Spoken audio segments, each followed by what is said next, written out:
চাব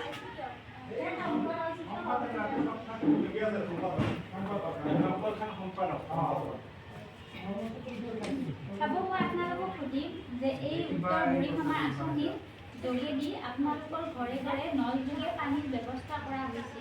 আপোনালোকৰ গাঁৱৰ প্ৰতি ঘৰ মানুহে এই ব্যৱস্থা পাইছেনে? যদি পাইছে মোক হাত দাঙি সমৰ্থন জনাওক।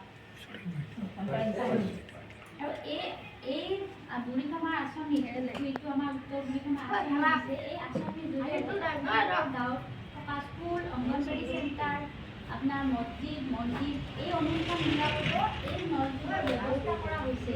আপোনালোকৰ গাঁৱত কৰা হৈছে, যদি হৈছে মোক হাত দাঙি সমৰ্থন জনাওক।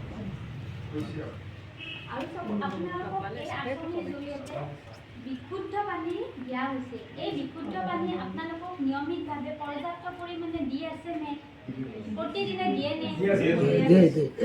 যদি আপোনালোকৰ সকলোৰে সমৰ্থন আছে যে প্ৰতি ঘৰে আপোনালোকে নলযোগে পানীৰ ব্যৱস্থা পাইছে, তেনেহ'লে আমি এই উত্তৰ বুঢ়ীখামা গাঁওখন ঘৰ ঘৰ জল বুলি স্বীকৃতি দিব পাৰিম নে?